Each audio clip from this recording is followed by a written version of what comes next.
Just mark it all as cleared. These hazmat checks are slowing us down. My name's Wesley Hart. I'm 46 years old, been driving trucks for 23 years, and I've never had a single Department of Transportation violation. Not one. That's something you don't throw away lightly in this business. I stared at the clipboard Colin Reddick handed me. 3 tankers loaded with Class 8 corrosives sat in the yard behind us, and every one of them had overdue maintenance. The lead truck's wheel seals were weeping hydraulic fluid. The second had a compressor that wheezed like an old man climbing stairs, and the third needed new brake pads 2 weeks ago. Colin was new to Trail Point hauling services, transferred in from some desk job in Phoenix about 4 months back, all shiny shoes and management theories. He didn't know the difference between a glad hand and a kingpin, but he sure knew how to read a profit margin. That tanker's carrying sulfuric acid, I said, pointing to the lead truck. You want me to sign off on seals that are already leaking? He looked at me like I'd asked him to explain quantum physics.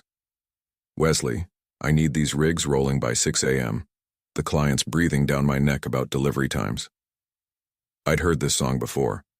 New supervisors always came in swinging, trying to prove they could squeeze more miles out of less time. Most of them learned the hard way that shortcuts in hazmat transport don't save money. They cost licenses. The seals fail on the highway, and that acid eats through the tank liner. Then what?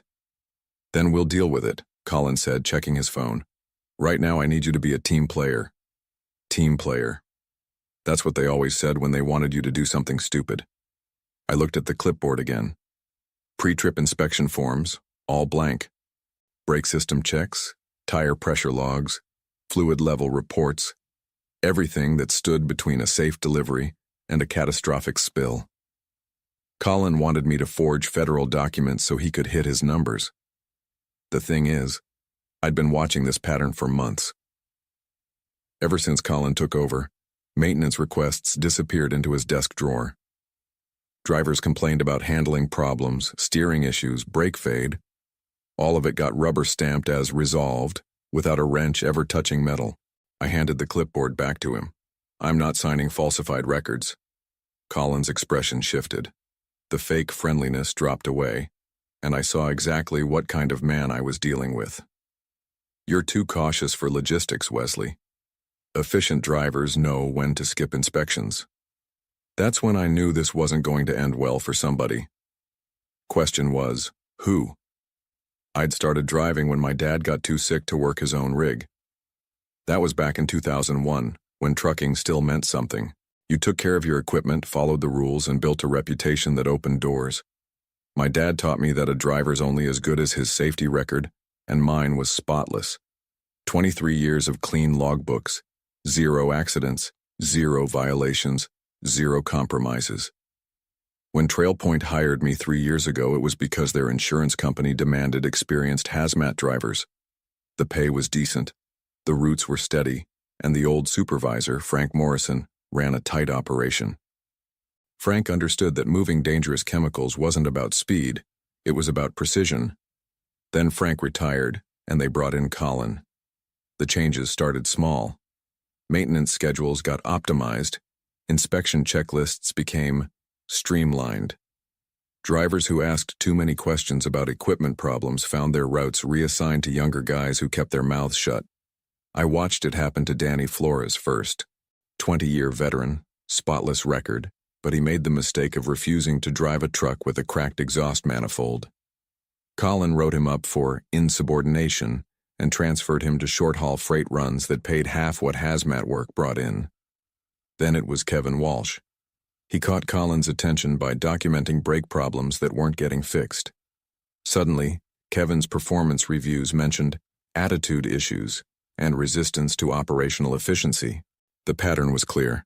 Colin was weeding out drivers who cared more about safety than speed. My wife Angela noticed the change in me before I did. I'd come home quiet, picking at dinner, checking my phone for work messages that used to wait until morning. "You're worried about something," she said one night while we cleaned dishes. "New boss is cutting corners." She dried a plate slowly, thinking. "The kind of corners that get people hurt. The kind that get people killed." Angela had been married to a trucker long enough to know what that meant. Hazmat wasn't like hauling furniture or groceries. When things went wrong with chemicals, they went wrong fast and bad. What are you going to do? That was the question I'd been avoiding for weeks. I could keep my head down, follow orders, and hope nothing terrible happened on my watch. Or I could stand my ground and probably lose my job. But there was a third option I'd been considering, something my dad taught me about protecting yourself in a business where one mistake could end everything. I'm going to start keeping better records, I told her. Angela understood. She squeezed my shoulder and didn't ask any more questions. That night, I started photographing everything. The breaking point came on a Tuesday morning in November. I arrived at the depot to find 3 tankers staged for departure, all carrying Class 8 corrosives bound for industrial sites in Wyoming. Standard run, good money. But when I did my pre-trip inspection, I found problems that should have grounded all 3 rigs. The lead truck had hydraulic fluid weeping from both rear wheel seals. Not dripping, weeping in steady streams that left dark stains on the pavement. The second truck's air compressor was cycling every 30 seconds, which meant either a massive leak or failing pressure regulation. The third truck's brake pads were worn down to metal, grinding against the rotors every time someone moved it in the yard. I documented everything with my phone camera, then filled out formal maintenance requests for each truck. Colin was in his office when I knocked on the door. "We've got problems with the Wyoming run," I said, setting the paperwork on his desk. He barely looked at it. "What kind of problems?" "Wheel seals, air system, and brakes. These trucks shouldn't leave the yard." Colin leaned back in his chair, studying me with the kind of expression you see on a man who's already made his decision. "Wesley, I'm going to be straight with you. This company needs drivers who understand the business, drivers who can solve problems instead of creating them. Preventing a hazmat spill isn't creating problems. Losing a major client because we can't deliver on time is." He opened his desk drawer and pulled out 3 pre-trip inspection forms, already filled out, already signed, all marked as satisfactory.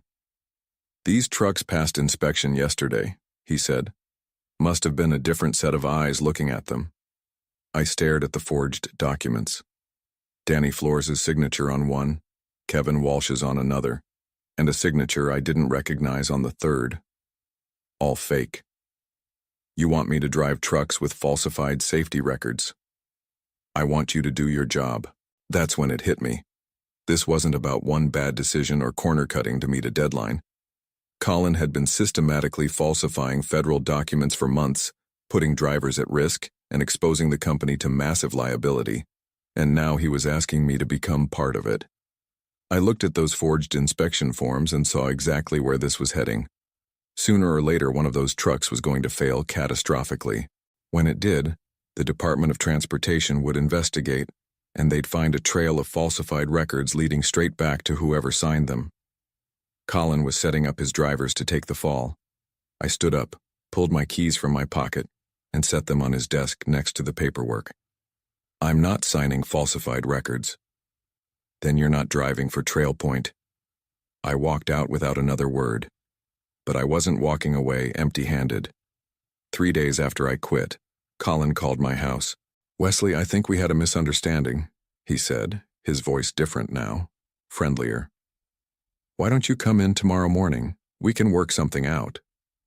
Angela was folding laundry in the living room, but I could tell she was listening. "What kind of something?" "Look, maybe I came on too strong about those inspections. You've got experience I can't replace overnight. How about we compromise?" Compromise. That was a word that had gotten a lot of good drivers in trouble over the years. What kind of compromise? "You handle the pre-trip inspections your way and I'll handle the scheduling my way. We both get what we need." It sounded reasonable. Too reasonable. Colin hadn't struck me as the type to back down from a fight, especially after firing me 3 days earlier. "I'll think about it," I said. "Don't think too long. I've got applications from younger drivers who might be more flexible." The threat was subtle, but clear. Take the deal, or someone else would take my routes.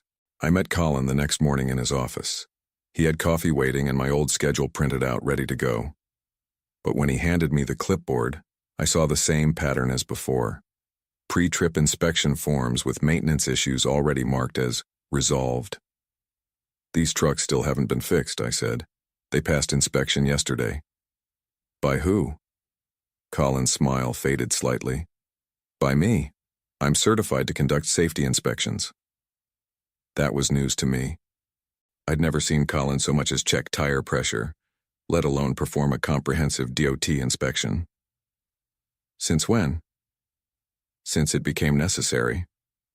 I looked at the paperwork more carefully. Colin's signature was on every form, dated the day after I quit. Either he'd developed supernatural mechanical skills overnight, or he was doubling down on document fraud.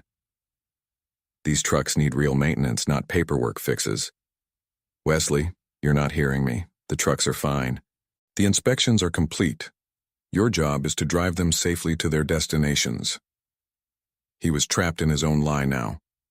If he admitted the trucks needed work, he'd have to explain why he'd signed off on them. If he stuck to the story, he'd be asking me to drive equipment I knew was dangerous. I want to see the maintenance logs. That's not your department anymore.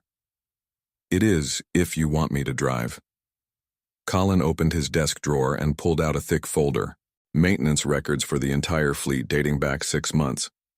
I flipped through them quickly, and what I saw made my stomach drop. Dozens of work orders marked completed with no corresponding parts receipts. Brake replacements with no record of brake pad purchases.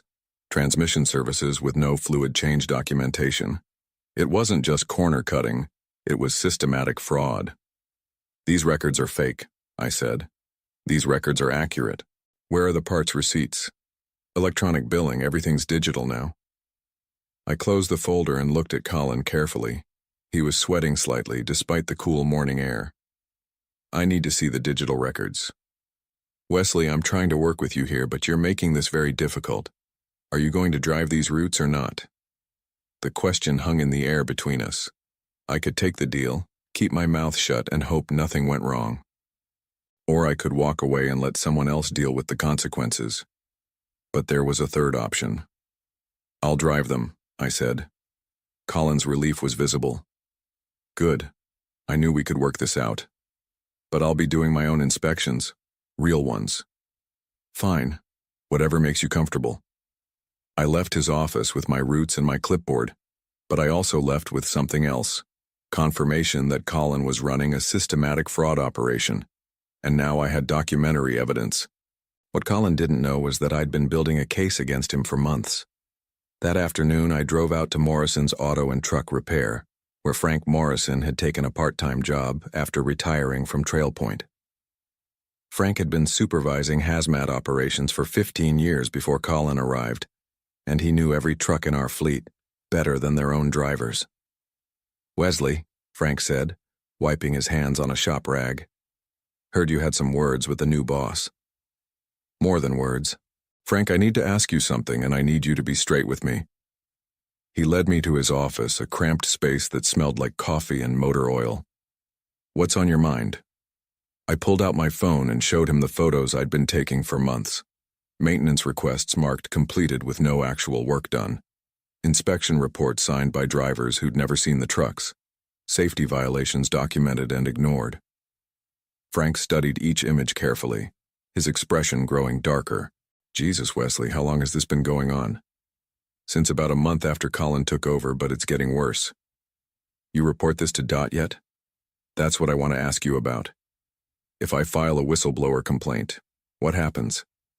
Frank leaned back in his chair thinking.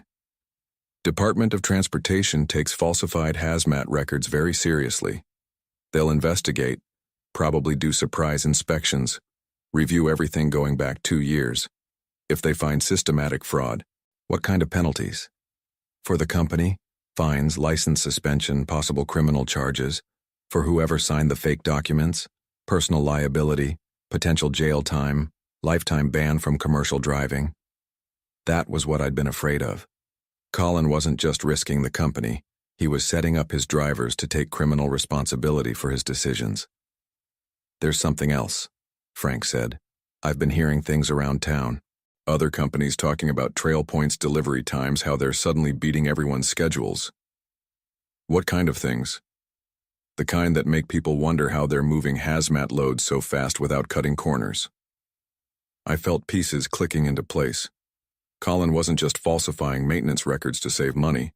He was using forged safety documents to justify aggressive delivery schedules that legitimate operators couldn't match. He's using fake inspections to bid on contracts? Makes sense. Tell a client you can deliver Class 8 chemicals in half the normal time. They'll pay premium rates. Just need paperwork showing your fleet can handle the pace. Frank pulled out a business card and handed it to me. Department of Transportation, Office of Inspector General. Woman named Patricia Henley. I worked with her on a case about 5 years ago. She's thorough, she's fair, and she doesn't mess around with safety violations. I pocketed the card. If I do this, there's no going back. Wesley, you've got 23 years of clean driving.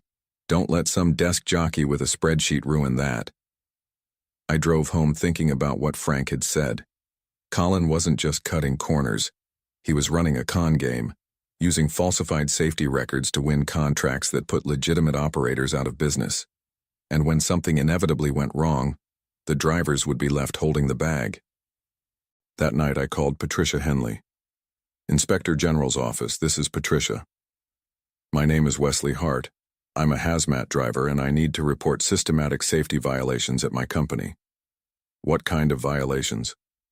Falsified inspection records, forged maintenance documents, and fraudulent compliance certifications for Department of Transportation regulated cargo. There was a pause. Mr. Hart, I'm going to need you to come in and make a formal statement. How soon can you be in Helena? Tomorrow morning. I'll be waiting. Patricia Henley's office was exactly what I expected from a federal investigator. Sparse, organized, and focused.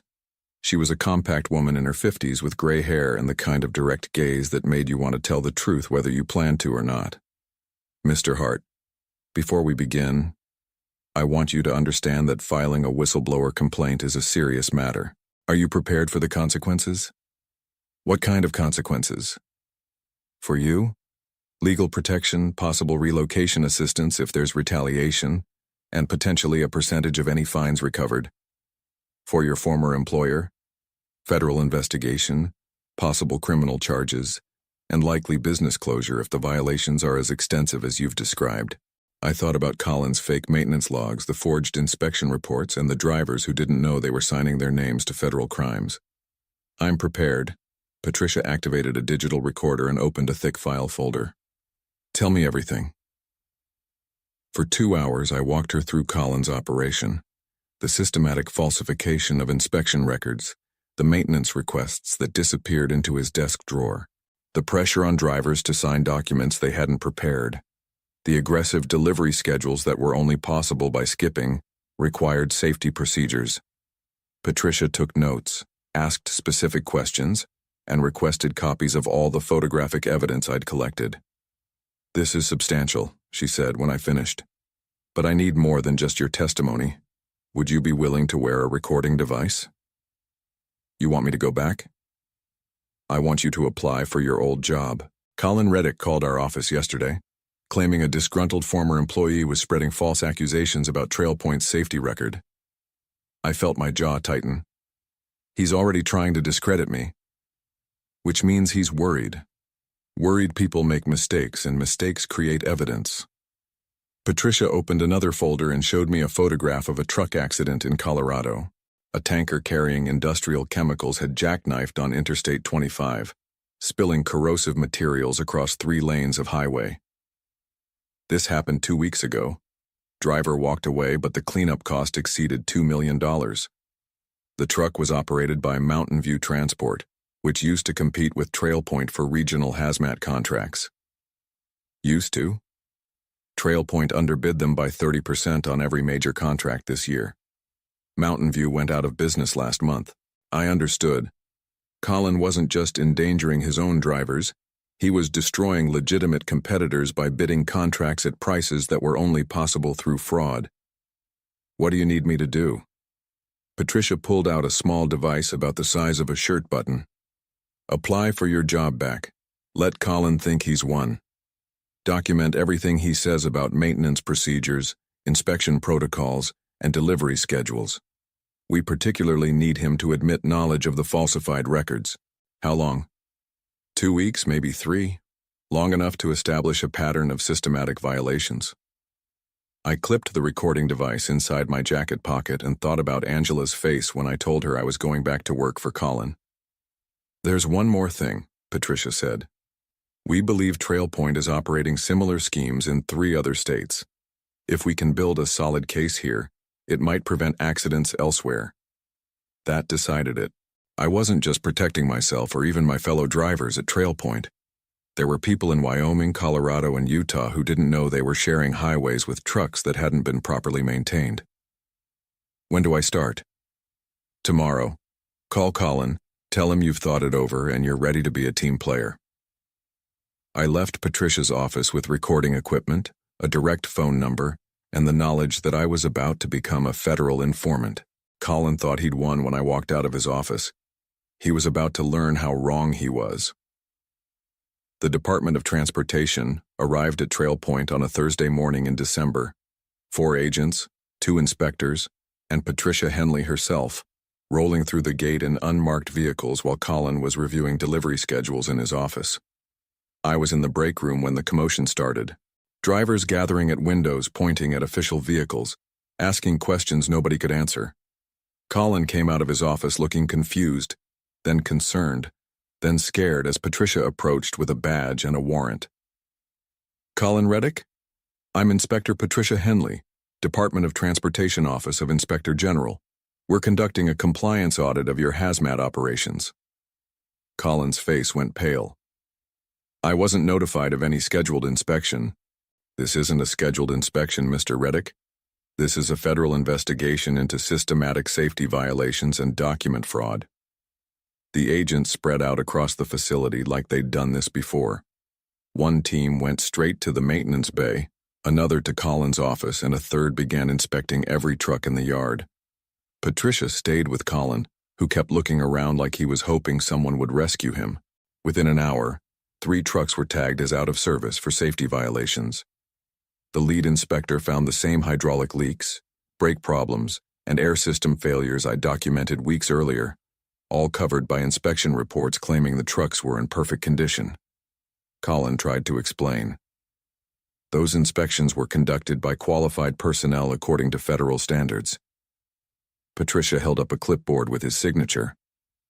"According to this document, you personally inspected truck number 247 on November 15th. Is that accurate?" "Yes." "Truck 247 has brake pads worn down to metal backing plates. The wear pattern indicates they've been in this condition for at least 6 weeks. Did you observe this condition during your inspection?" Colin's voice cracked. "There might have been some oversight in the documentation process." "Oversight. I see." Patricia opened another folder and pulled out printed transcripts of our recorded conversations. Every admission, every instruction to falsify records, every time Colin had pressured me to ignore safety violations. "Mr. Reddick, you're under arrest for conspiracy to commit fraud, falsification of federal documents, and willful violation of hazardous materials transportation regulations." TrailPoint's hazmat license was suspended that afternoon. Their insurance company canceled coverage the next morning. By the end of the week, all operations had ceased and the facility was locked pending resolution of federal charges. Colin hired a lawyer who negotiated a plea agreement. 2 years federal prison, lifetime ban from transportation industry employment, and personal liability for cleanup costs from any accidents linked to his falsified records. Most of the drivers found work elsewhere within a month. The younger ones learned a lesson about the importance of safety protocols. The veterans like Danny Flores and Kevin Walsh were grateful someone had finally exposed what they'd suspected all along. As for me, Red Mesa Freight contacted me the day after TrailPoint closed. They'd heard about the investigation and were impressed that a driver had risked his career to protect public safety. "We need someone to run our hazmat division," the owner said during our phone conversation. "Someone who understands that doing things right is more important than doing them fast." The pay was better than TrailPoint. The equipment was newer, and most importantly, they wanted me to train younger drivers in proper safety procedures. I accepted on one condition: all maintenance would be performed by certified mechanics, All inspections would be documented with photographs, and any driver who felt unsafe would have my direct phone number. 3 months later, I was back on the road with a new company, a clean conscience, and the knowledge that sometimes doing the right thing takes time to pay off. But when it does, it pays off completely. I never saw Colin again, but I heard he got a job selling insurance after his release. Somehow that seemed fitting.